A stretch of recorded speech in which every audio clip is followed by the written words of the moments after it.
the pointer and clicker working? It is working. Brilliant. Can everyone hear me okay? Yeah, good, brilliant. Oh, thanks very much. And now for something completely different. So I'm a literature professor, and my connection with BIFoR is primarily through supervising Dion Dobrinsky's PhD on fantasy forests or fantasy fiction and forest ecology. Dion's just done an excellent film on this, which was one of the ones mentioned earlier on. So I'd encourage you all to have a look at that. This talk kind of comes from some of my meditations on that work, but also its intersection with another PhD student of mine called Amal Al-Rawisan, who's from Saudi Arabia. And she's working on 20th century American poetry and ecology and kind of environmental violence. So there's an intersection that you'll see emerging. I'm going to be talking then about animated trees from Orpheus to the Ents.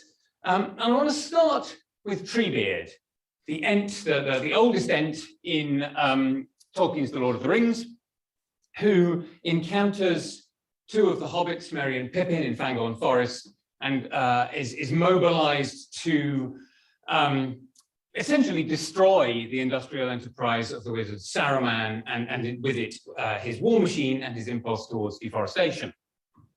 This is a picture of Treebeard from the films, and this is Pippin's description of Treebeard's eyes, which is where I'm going to start. One felt as if there was an enormous well behind them, filled up with ages of memory and long, slow, steady thinking, but their surface was sparkling with the present, like sun shimmering on the outer leaves of a vast tree or on the ripples of a very deep, deep lake. I don't know, but it felt as if something that grew in the ground, asleep, you might say, or just feeling itself as something between root tip and leaf tip, between deep earth and sky, had suddenly waked up and was considering you with the same slow care that it had given to its own inside affairs for endless years. The reason I wanted to start with Treebeard's eyes is this notion of memory, which we've already heard about in Astrolo's talk in terms of the plant memory, the epigenetic memory of the past. And Treebeard has that deep memory of changing ecologies, of deforestation, and so forth. But I also want to suggest to you that there's a cultural memory that lingers behind this image and behind the creation of the Ents. Tolkien, as you probably know, was not only a writer of fantasy fiction, he was a medieval scholar. He was a medievalist at Oxford University. So where in his extensive library might he have come across a model for thinking about animated trees, these humanoid trees that have a role that includes the role of kind of retributive violence? I think one key source for this is this ancient, well, medieval Welsh manuscript. It's called the Book of Taliesin. That's the only, that is the manuscript itself. That's the cover of the manuscript itself from the National Library of Wales. And there's a poem in the Book of Taliesin, which was written, the manuscript was copied in the 14th century. The poem probably dates to about the 12th century, called The Battle of the Scrub, or The Battle of the Trees, or Cad Godw. This is just a fragment from it. But you'll hear, I think, in this description, an anticipation, if you know The Lord of the Rings, either the films or the book, of the Ents. Now the alders at the head of the line thrust forward, the first in time. The willows and mountain ash were late joining the army. The yew is to the fore at the seat of war. The ash was exalted most before the sovereign power. The elm, despite vast numbers, swerved never a foot, but fell on the center, on the wings and the rear. Oak saplings ensnared us by the incantation of the oak priests. This poem is deeply obscure. It's very hard to tell what is actually going on. It's narrated in the persona of Taliesin, who is probably did exist in the 6th century, but certainly didn't write this poem. So he's a sort of semi-mythical Welsh poet. And it seems that this act of violence occurs because God has animated the trees to act in this way. Again, quite why is not clear, but I hope you can see there, particularly in the yew, the ash, the elm, descriptions that anticipate the way in which the Ents act to destroy Saruman's fortress at Isengard in The Lord of the Rings.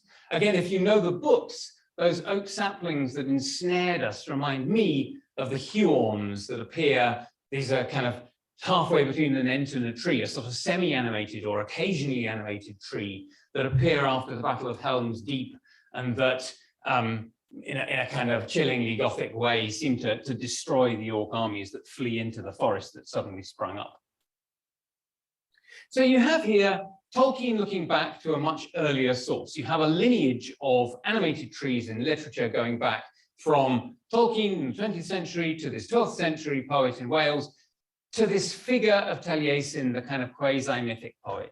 And you'll see something similar in another 20th century example. So this derives more from my conversations with Amal. Denis Levertov was a British-American poet. So she moved over to America soon after the Second World War. And Tolkien is writing The Lord of the Rings in the context of the Second World War. Levertov writes a lot of her poetry in the context of the Vietnam War, both, of course, not only human catastrophes on a great scale, but ecological catastrophes on a great scale, most obviously in the case of Vietnam through Agent Orange. So this poem is called A Tree Telling of Orpheus, and it retells an old story of how the mythic Greek poet Orpheus summoned the trees to gather around him. But it tells that from the perspective of the tree. So as with Treebeard, you have a kind of talking tree. These are just a few lines from the poem, giving you a sense of how the tree engages with the poet. Then as he sang, it was no longer sounds only that made the music. He spoke, and as no tree listens, I listened, and language came into my roots out of the earth, into my bark out of the air, into the pores of my greenest shoots, gently as dew. And there was no word he sang, but I knew its meaning. He told of the dreams of man, wars, passions, griefs, and I, a tree, understood words. It seemed my thick bark would split like a sapling's that grew too fast in the spring when a late frost wounds it. And then much later in the poem, after he's animated the trees, he then settles them again, as it were. He stilled our longing. He sang our sun-dried roots back into earth, watered them. All night rain of music, so quiet we could almost not hear it in the moonless dark. It's a very elegant way of imagining, I think, how a tree might experience language in the way that a tree experiences perspiration, drawing up water through its roots, the experience of its bark cracking with the sympathy that is elicited by the poet for human concerns by the tree. So you have this sympathy that bonds, I think, both of these texts together, both The Lord of the Rings and A Tree Telling of Orpheus. We have trees who are personified to sound like humans, but who are given their own perspective on experience and their own perspective on human experience with it. You also have this sense that language can animate that bond of sympathy, that poetry here, particularly in this text, is rising, creating that bond in us as it creates the bond in the tree prophetically through the voice of Orpheus. Now this, of course, is again a very old story, like Tolkien's Ents deriving from that Welsh poem. It comes ultimately from Ovid's Metamorphoses. I've given the publication date as 8, because that is when the manuscript publication of the Metamorphoses occurred. So it's a 2,000-year-old poem. This is a translation from the 16th century, Arthur Golding's very famous translation. I'm not going to read this whole passage to you, but I'll start it to give you a flavor of how this too animates the trees. There was a hill, and on the hill a very level plot, fair green with grass, but as for shade or covert, there was there not. As soon as that this poet, born of gods in that same place, sat down and touched his tune and strings, a shadow came apace. There wanted neither Caon's tree, nor yet the trees to which fresh Phaeton's sisters turned were, nor beech, nor home, nor witch, nor gentle asp, nor wifeless bay, nor lofty chestnut tree, nor hazel spalt, nor ash, whereof the shafts of spears made be, nor knotless fir, nor cheerful plane, nor maple flecked grain, nor lote, nor sallow, which delights by waters to remain, and so on. This is a catalogue of trees, and you can see that it combines within it myths of transformation. The Metamorphoses is a poem that's all about transformations, and many of those transformations are of people into plants, with folkloric knowledge, botanic knowledge in some cases. For example, cheerful plane, they're sociable trees, they grow together, knotless fir. Also practical knowledge, you make your spears from ash trees. So there's this kind of law that is transformed in the poem, but it's also gathered together, husbanded, you might say, in the poem in the process. And again, this goes back through from Levertov, the 20th century poet, to Ovid, the literary source, to the mythic poet of Orpheus.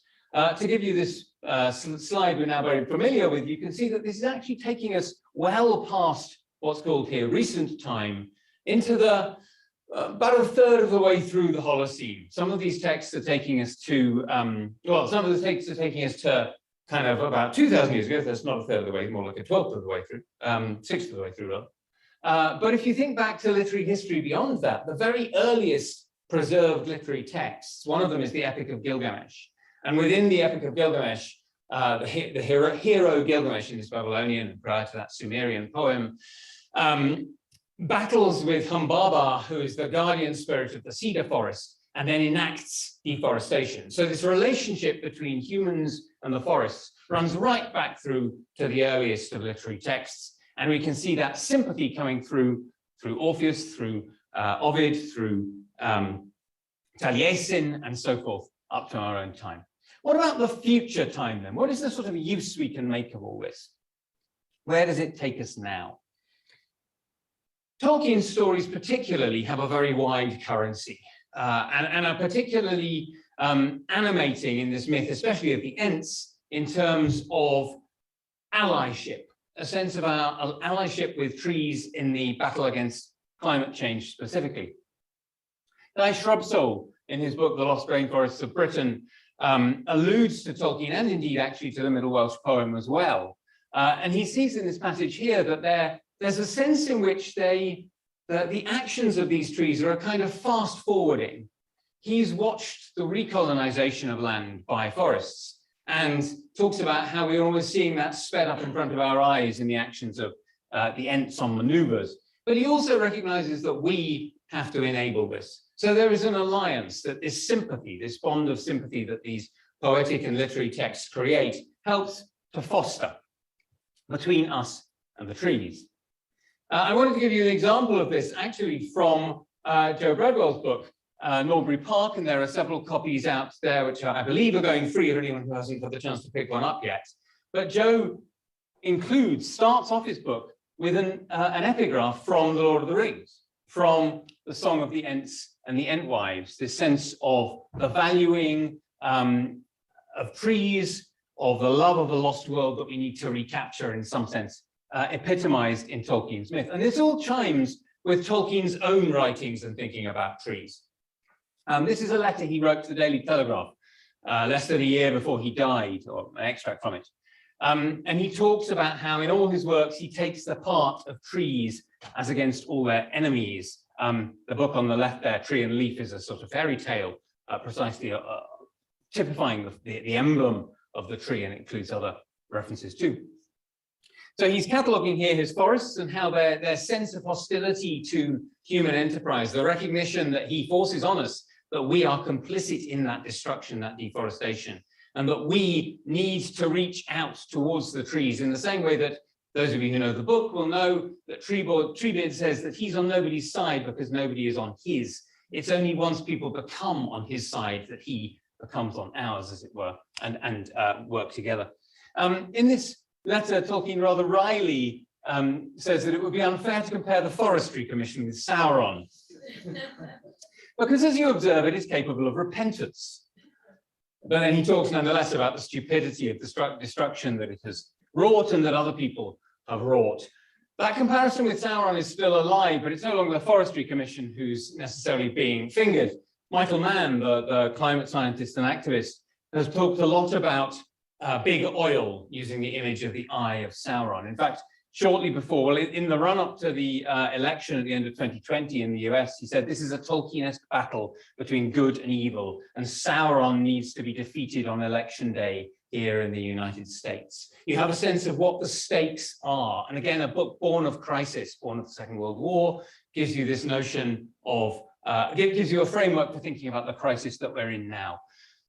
So I want to close by suggesting that we can maybe think of Treebeard's eye, which I started with, as the counter emblem to Sauron's eye, rather than that deceptive, surveying, paralyzing gaze that seeks to promote only its own interests. This eye, rather, that carries the memory, carries the sympathy between human beings and forests that can inspire that collaboration that we need in this context of climate change. Thank you very much.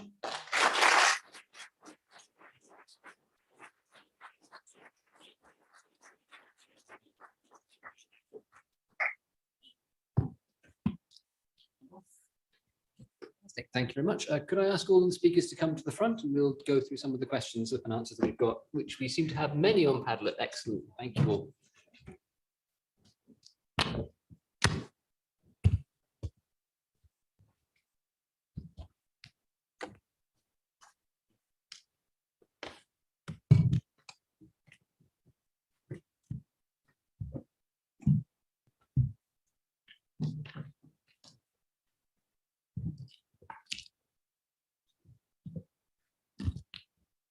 I would say, except that unfortunately Deanne's laptop has just locked itself and I don't have a password. Sorry, Jason, could I borrow your iPad? Mine's probably just shut off as well. Oh, you might have a saviour in Ron McKenzie. Fantastic, thank you very much. Mine's just shut off. Okay. So.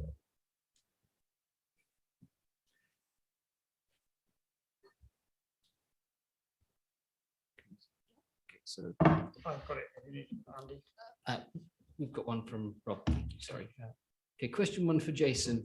Do you use modern Earth system models, including dynamic vegetation, for paleo modeling, or is there a totally distinct emotion of models for paleo systems?